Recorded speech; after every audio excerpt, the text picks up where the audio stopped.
When we address Latino, and language, listen, language has meaning. When we address Latino voters as Latinx, for instance, because that's the politically correct thing to do, it makes them think that we don't even live on the same planet as they do.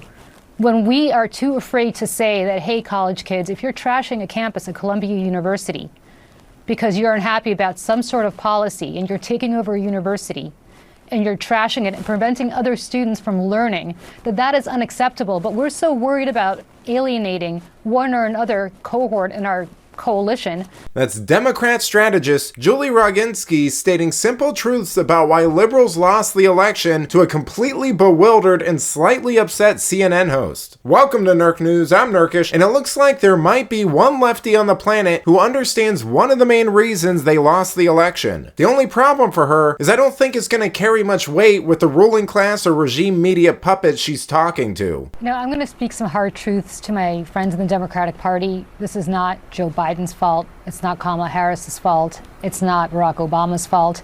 It is the fault of the Democratic Party in not knowing how to communicate effectively to voters. We are not the party of common sense, which is what the message that voters sent to us. For a number of reasons. We don't know how to speak to voters. When we address Latino, and language, listen, language has meaning. When we address Latino voters as Latinx, for instance, because that's the politically correct thing to do, it makes them think that we don't even live on the same planet as they do. When we are too afraid to say that, hey, college kids, if you're trashing a campus at Columbia University because you're unhappy about some sort of policy and you're taking over a university and you're trashing it and preventing other students from learning, that is unacceptable. But we're so worried about alienating one or another cohort in our coalition that we don't know what to say when normal people look at that and say, wait a second, I send my kids to college so they can learn, not so that they can burn buildings and trash lawns, right? And so on and so forth. When we put pronouns after names and say she, her, as opposed to saying, you know what, if I call you by the wrong pronoun, call me out, I'm sorry, I won't do it again. But stop with the virtue signaling and just speak to people like they're normal. There's nothing I'm going to say to Michael that I'm not going to say to you, that I'm not going to say to somebody else. I speak the same language to everybody.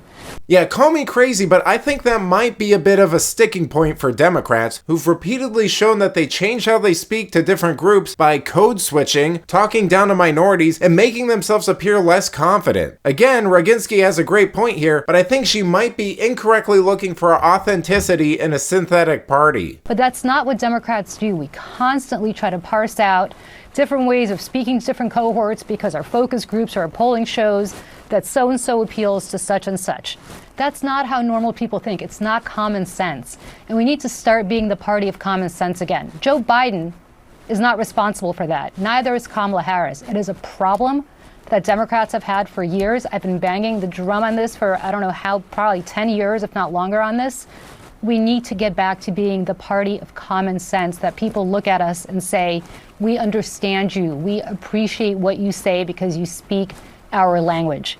And until we do that, we should stop blaming other people for our own mistakes. You know, since their loss, liberals have done nothing but gaslight people, avoid accountability, double down on name-calling, and attempted to use various groups as scapegoats. Heck, even establishment media was starting to attack people for pushing Biden out when they were the ones who manufactured pressure and helped push him out in the first place. It's like comedian Tim Dillon said, this might have actually been a close election if the Democrats ran somebody who wasn't a progressive lunatic and hated their country. But apparently that seems utterly impossible for them to do. My advice to this lady is, if she's looking for common sense, accountability, and solutions based in reality, she might want to start consider looking for a new party. But let me know what you think. Will Democrats learn their lesson and course correct after this election? Let me know in the comments, and if you enjoyed this video, please give it a like and subscribe to the channel. That stuff really does help us out. Until then, this has been Nerk News. Thanks for watching. Bye!